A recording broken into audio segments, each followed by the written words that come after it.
I'm Anil Kumar. We are exploring angle properties in triangles. The question here is, find the measure of the each indicated angle. So we have two triangles here. Let's say these questions are part A and B. In the first one, we are given an isosceles triangle. So these two sides are equal. That means it's an isosceles triangle. We need to find the angles X, Y, and Z. We are given one of these angles as 65 degrees.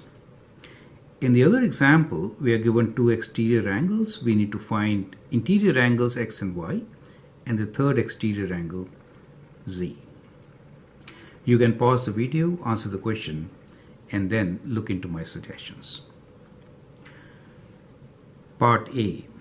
In isosceles triangle, the angles opposite to equal sides will be equal. Therefore, this angle should be equal to 65 degrees. Let me write down 65 degrees since it is an isosceles triangle.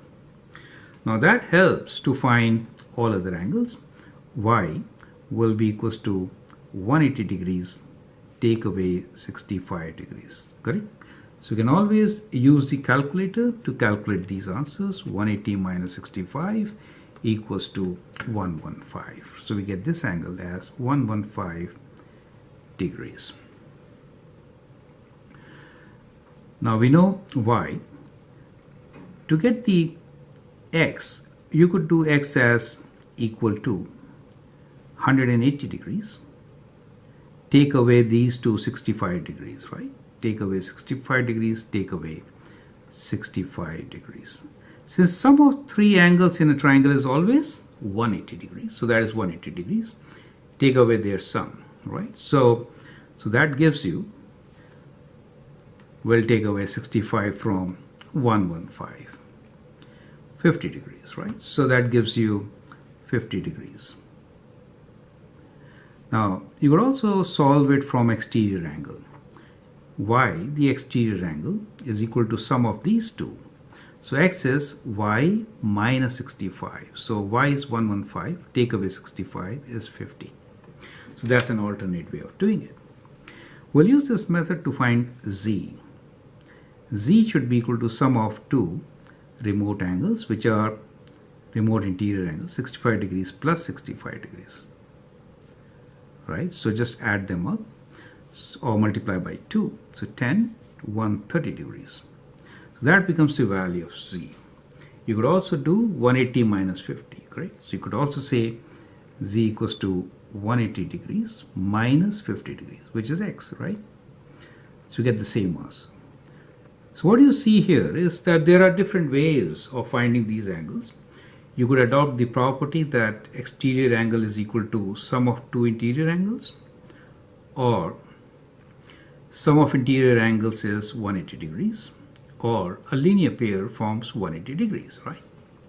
Now let's look into the next example. We are given two exterior angles. We need to find the third. Sum of exterior angles is how much? 360 degrees, right? Let me write down sum of exterior angles equals to 360 degrees, right? So we can use this property to find Z. So that's one way of doing it. The other way is linear pair. Linear pair is always 180. So you could say X equals to 180 degrees minus 130 degrees. That is 50 degrees, right? You can find this value. Or the other angle, we can say 150 plus 30 is 180. So you get this as 30 degrees. You can find Y as equal to 180 degrees minus X, which is 50 degrees, minus 30 degrees, right? So that is 100 degrees.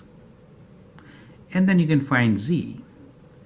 We found all these angles using linear pairs, right? 180 degrees minus Y, which is 180 degrees minus 100. So that is 80 degrees, right? Now what I'd like you to do is find Z using sum of exterior angles, right? And then go and find Y as 180 minus Z and check your answers. You could do it in different ways. So it's good to practice with different methods. I'm Anil Kumar, and I hope that helps. Thank you and all the best.